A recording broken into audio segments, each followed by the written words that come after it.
어제 광고 들으셨지만 오늘부터 우리가 100일 새벽 300을 시작하는 겁니다. 그러니까 여러분 100일 새벽 달성표, 성경 읽기표하고 100일 새벽 달성표를 성경에 넣기 좋은 크기로 만들어 드렸어요. 그러니까 늘 갖고 다니면서 새벽 제단 한 번 섬길 때마다 잘 표시하시고요. 우리가 1년 중에 열심히 잘하면 3번까지 감당할 수 있습니다.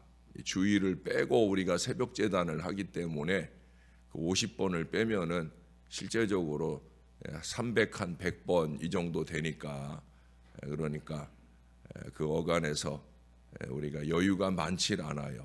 최소한 2번 이상 3번까지 감당하도록 열심 있게 새벽을 깨우면 좋겠습니다. 자, 오늘 우리에게 주실 우리 하나님 말씀은 히브리서 9장 마지막 부분이지요. 9장 23절에서 마지막 28절까지 보겠습니다. 그러므로 하늘에 있는 것들의 모형은 이런 것들로서 정결하게 할 필요가 있었으나 하늘에 있는 그것들은 이런 것들보다 더 좋은 제물로 할지니라. 그리스도께서는 참것의 그림자인 손으로 만든 성소에 들어가지 아니하시고 바로 그 하늘에 들어가사 이제 우리를 위하여 하나님 앞에 나타나시고 대제사장이 해마다 다른 것의 피로써 성소에 들어가는 것 같이 자주 자기를 드리려고 아니하실지니 그리하면 그가 세상을 창조한 때부터 자주 고난을 받았어야 할 것이로되 이제 자기를 단번에 제물로 드려 죄를 없이 하시려고 세상 끝에 나타나셨느니라.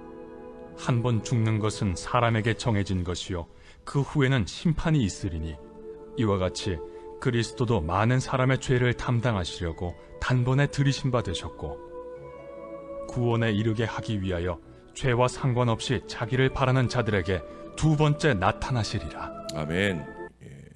한때 세계를 제패했던 그 알렉산더 대왕이라고 다 아실 거예요.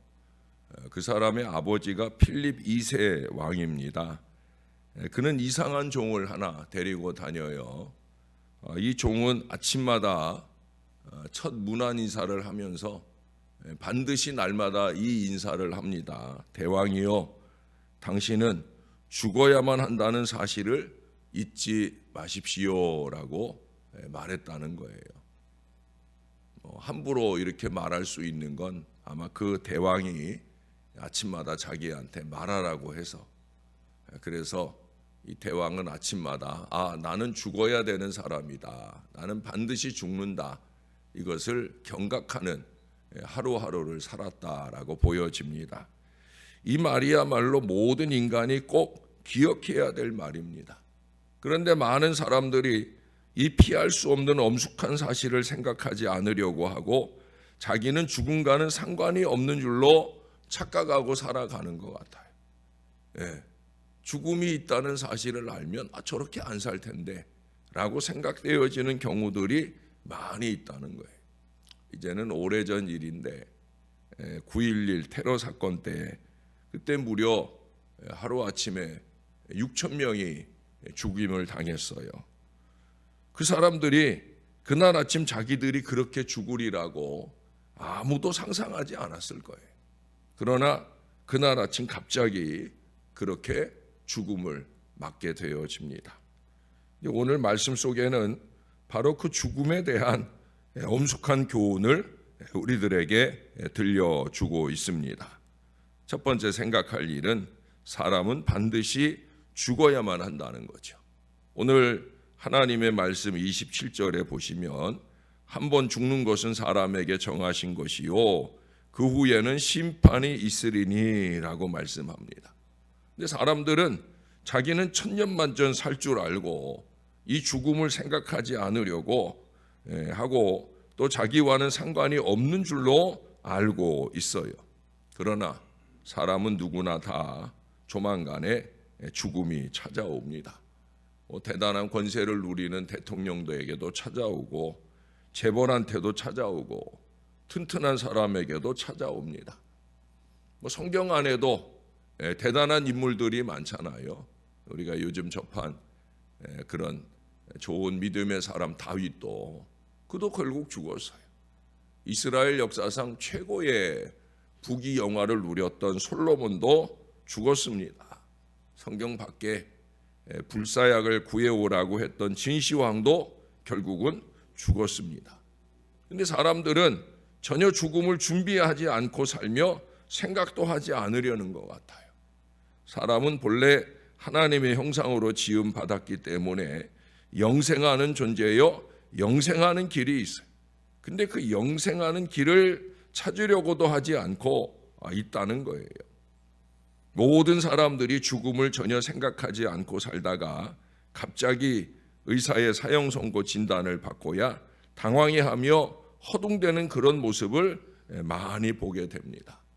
어떤 사람은 돈도 있고 지식도 있는 사람인데 죽은 다음에 꽃 한 송이 가져오는 사람이 없고 울어주는 사람도 없이 그렇게 고독하게 죽어가는 사람도 있다고 그래요. 왜 그럴까요? 죽음을 생각하지 않고 삶을 함부로 낭비하고 인색하게 살았다는 거죠. 심지어 어떤 사람은 남의 눈에 피눈물 나게 하며 부정직하게 살았기 때문에 아이고 저놈 악하게 굴더니 드디어 죽었네, 잘 죽었네 하고 속 시원해하는 그런 사람도 있다는 거예요. 그러면서 부디 정직하게 살고 불쌍한 사람에게 사랑과 자비도 베풀고 이웃과 나누며 살라고 간곡히 부탁하는 말도 우리가 자주 읽어볼 수가 있습니다. 성경은 말하기를 너희는 내일 일을 자랑하지 말라. 하루 동안에 무슨 일이 일어날지 알지 못함이라 말씀하셨습니다. 예수님께서 친히 해주신 비유 가운데 그런 얘기가 있잖아요. 옛날에 한 부자가 땅을 많이 가지고 있었는데 그 해에 큰 풍년이 드니까 이 곡식을 다 쌓을 곳이 없어서 그래서 곡간을 크게 짓고 곡식을 많이 쌓아두고 뭐라고 그랬다고 그래요? 내 영혼아 여러 해 쓸 양식을 많이 쌓아두었으니 평안히 쉬고 먹고 마시고 즐거워하자라고 말했는데 그날 밤에 하나님이 말씀하시기를 어리석은 자여 오늘 밤에 내 영혼을 도주 찾으리니 그러면 내 예비한 것이 네 것이 되겠느냐 하고 그 영혼을 그날 밤에 데려가셨다는 거예요. 그에게 그 많은 곡식을 주신 이유가 있다는 거죠. 근데 그 이유를 생각하지 않고 자기를 위하는 자기 부인이 안 된 모습으로 그렇게 어리석게 행할 때 그는 그렇게 그날 밤으로 생을 마치게 되었다는 거예요. 여러분 집도 땅도 저금 통장도 다 두고 가는 거예요. 사람은 반드시 죽습니다. 근데 그 다음에 두 번째 중요한 얘기를 하잖아요. 죽음 후에는 심판이 있다는 거예요. 피할 수 없는 두 번째 사실, 엄숙한 사실은 죽음으로 끝나는 게 아니라 심판이 있다는 사실입니다. 곡식 알갱이가 땅에 떨어져 죽으면 그냥 없어지는 게 아니라 30배, 60배, 100배 뭐 그 이상의 다시 살아나는 결과를 얻게 되는 것처럼 사람이 죽어서 그냥 끝나는 게 아니라 부활이 있고 심판이 있어요. 요한복음 5장 28절 이하에 예수님이 친히 말씀하셨죠. 이를 기이 여기지 말라. 무덤 속에 있는 자가 다 그의 음성을 들을 때가 오나니 선한 일을 행한 자는 생명의 부활로 악한 일을 행한 자는 심판의 부활로 나오리라고 말씀했어요. 이 말씀에 보면 하나는 생명의 부활이요 다른 하나는 심판의 부활입니다. 생명의 부활을 얻는 사람은 영생을 얻어 천국에서 영원히 복락을 누리게 되고요. 심판의 부활을 얻는 사람은 평생 그 지은 죄를 낱낱이 드러내놓고 심판을 받고 그 지은 죄만큼 고통을 느끼면서 영원히 지옥의 형벌을 받게 될 거예요. 그때는 죽고 싶어도 죽을 수 없는 고통의 연장이 이어지게 될 거라는 거예요. 자, 선한 일을 행한 자는 생명의 부활을 얻게 된다고 했는데 여기서 말씀하는 선한 일이 뭐예요? 그 사람 보기에 착한 일, 선한 일 그런 게 아니에요. 뭐 누군가를 위해 조금 내 물질을 나누어 주었다 그런 거 아니에요. 물론 그것도 중요합니다만은 여기서 선하다라고 하는 것은 하나님이 기준이에요. 하나님 보시기에 선한 마음가짐을 가지고 선한 일 바로 그것을 말하는 거예요. 그것은 곧 자기의 죄를 인정하고 회개하며 예수 그리스도를 나의 구주로 믿고 영접하는 그 주님의 뜻을 따라가는 이 믿음의 마음이 가장 선한 일인 거예요. 이것이 하나님께서 가장 기뻐하시는 선한 일입니다. 저나 여러분이 이 마음을 지켜내야 되는 거예요. 하나님이 가장 악하게 보시는 일, 악한 일은 뭐겠습니까? 마음이 녹아지지 않고 하나님의 말씀을 들으면서도 회개하지 않고 예수를 제대로 믿지 않는 그 모든 것들이 그게 다 악한 일이에요. 이보다 악한 일은 없습니다. 하나님을 믿는다면서 하나님이 주신 말씀을 두렵고 떨리는 마음으로 받지 않는다면 그게 뭐 믿음입니까? 여러분 D.L. 무디라고 하는 유명한 부흥사의 일화입니다. 그가 맡고 있는 젊은이들, 그가 만나는 모든 젊은이들은 거의 다 예수 그리스도께로 인도를 했는데 유독 한 청년만은 고집을 부리면서 예수님을 영접하지 않는 거예요. 무디 선생님, 나는 서부로 가야 합니다. 나중에 돈을 많이 벌어가지고 온 다음에 그때 그리스도를 영접하겠습니다 하고 돌아가 버렸습니다. 근데 며칠 후에 이 젊은이가 몹시 아파서 병원에 입원을 했어요. 그래서 무디 선생님이 병원에 찾아가 기도해 주면서 예수님 영접하라고 간곡히 부탁을 했는데 그때도 그래요. 무디 선생님, 나는 이대로 안 죽어요. 전에 말한 대로 서부로 가서 돈 많이 벌어가지고 온 다음에 그리스도인이 되겠습니다 하더라는 거예요. 하는 수 없이 무거운 마음으로 집으로 돌아갑니다. 그 청년은 며칠 후에 건강을 회복해가지고 찾아와 인사를 했어요. 아, 마음이 바뀌었나 보다. 반가운 마음으로 그를 맞았는데 그가 그러더랍니다. 선생님, 마지막 인사하려고 왔습니다. 예? 그래서 마지막 인사라고 하니까 덜컥하는 마음도 들지만 그래도 다시 한 번 더 손을 얹고 간곡히 예수님 영접하라고 부탁을 합니다.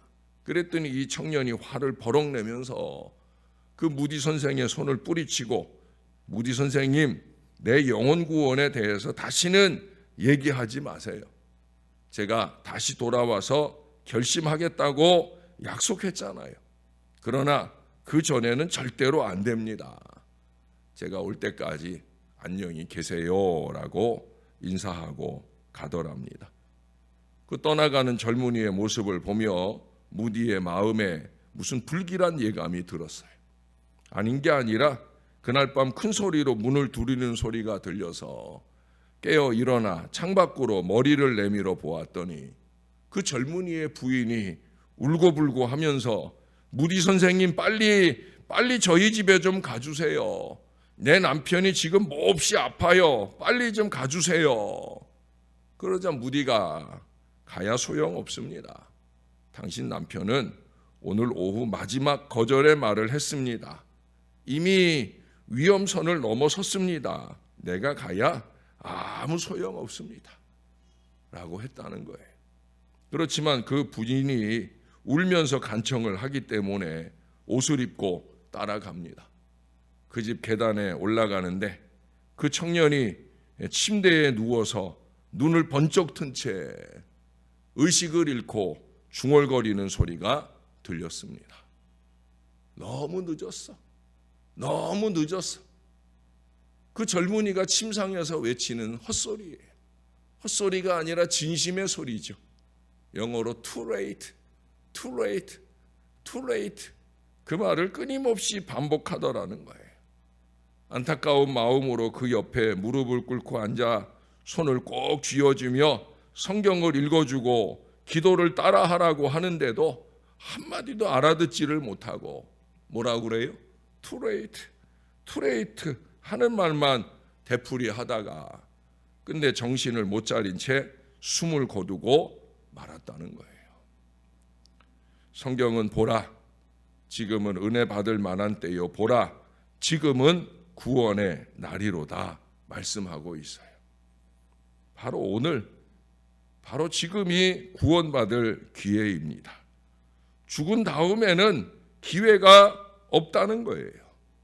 여러분, 교회 문도 닫히는 때가 있어요. 전도하는 사람도 없어지는 때가 옵니다. 이렇게 간곡하게 하나님의 말씀을 전해받는 일도 더 이상 우리가 받을 수 없는 때가 온다는 거예요. 제가 누차 강조하잖아요. 오늘 회개, 오늘 해야 된다. 아니, 지금 회개, 지금 해야 된다. 말씀을 받는 그 순간 마음에 찔림이 있으면 회개를 하고 감동받으면 결단하면서 그렇게 신앙하고 살아야 되는 거예요. 계속 거절하다 보면 성령의 역사도 끝나는 때가 올 수 있다는 사실을 우리가 두렵고 떨림으로 들어야 된다는 거예요. 다시 한 번 더 말씀드리건대 우리가 죽고 나면 영원한 두 세계가 있어요. 사람은 누구나 다 한 번 죽어야 한다는 엄숙한 사실과 그 다음에는 죄에 대한 심판이 있는데 우리 죄에 대하여 십자가에 피 흘려 죽으시고 부활하신 예수님을 믿고 영접하면 그러면 상급 심판을 받지 죄의 심판은 받지 않는다는 엄숙한 사실을 꼭 기억해야 되는 거예요. 여기 오늘 예수님에 대한 단번에 들이신 예수님에 대한 얘기를 하면서 28절에 그러잖아요. 구원에 이르게 하기 위하여 죄와 상관없이 자기를 바라는 자들에게 두 번째 나타나시니라. 우리는 두 번째 나타나시는 예수님을 만나는 사람 되어야 할 줄로 믿습니다. 천국에서 우리를 기다리고 계시는 그분. 얘 나 잘 믿었던 사람이에요, 아버지. 얘는 구원 받고요. 면류관 받아야 될 아이예요. 얘 구원해 주세요라고 우리 하나님께 간청하실 바로 그 주님을 우리는 꼭 다시 만나야 된다는 거예요. 저와 여러분을 위해 예비된 영원한 복락, 그 복락을 누리는 천국이 있고 또 영원히 다시는 나올 수 없는 고통받는 지옥이 있습니다. 뭐 설마 그러려고? 아니에요. 그런 말 할 때는 이미 늦은 거예요. 영원한 시간을 어디서 보내겠습니까? 천국은 요한계시록 22장 5절에 보면은 다시는 밤이 없겠고 등불과 햇빛이 쓸데없으니 이는 주 하나님이 그들에게 빛이심이라. 그들이 세세토록 왕노릇 하리로다. 할렐루야.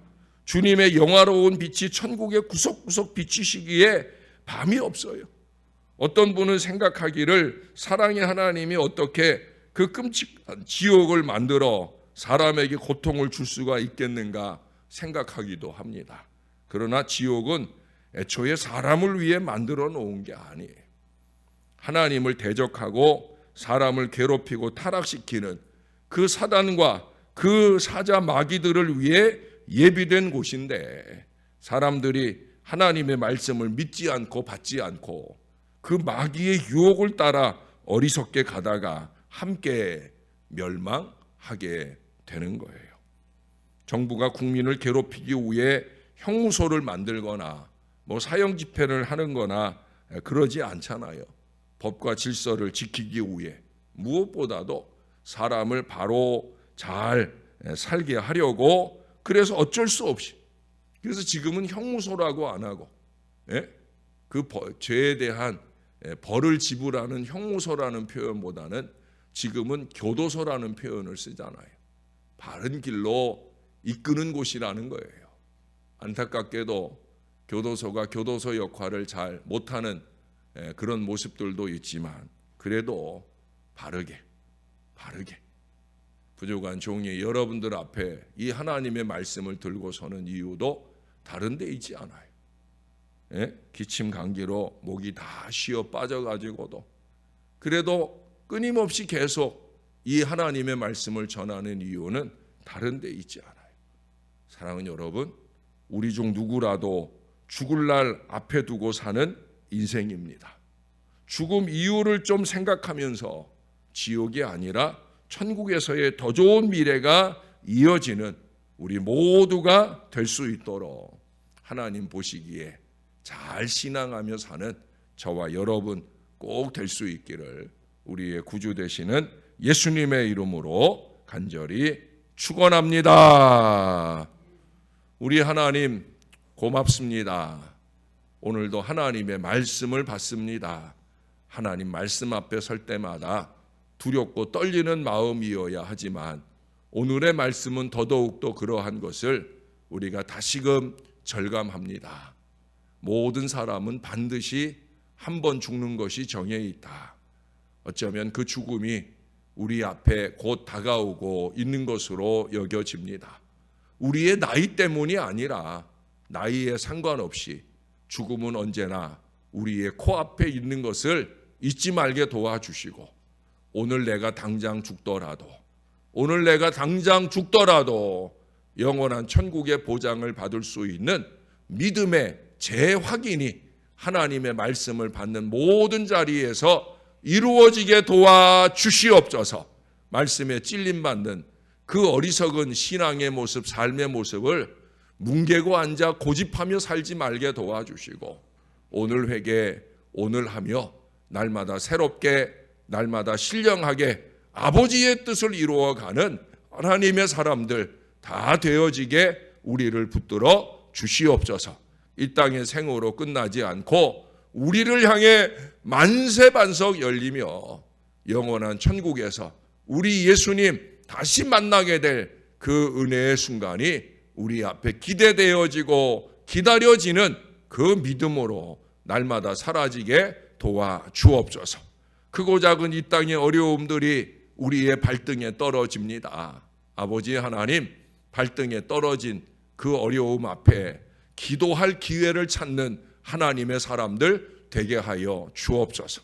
정신을 바짝 차리고 믿음의 기도로 내 영혼을 살리고 내 부모를 살리고 내 자식을 살리고 내 남편과 내 아내를 살리고 내 사랑하는 이웃을 살리고 하나님 우리의 영이 깨어서 이 모든 믿음의 사명들을 주 앞에 잘 감당하는 무릎 꿇는 사람, 기도하는 사람, 날마다 우리가 그렇게 잘 살아내는 하나님 사람들 될 수 있도록, 그래서 이 대림절 기간 우리 예수님 바라보면서 더욱 희망 있는 믿음으로 날마다 잘 살아내는 우리 모두가 되도록 우리를 붙들어 주시옵소서.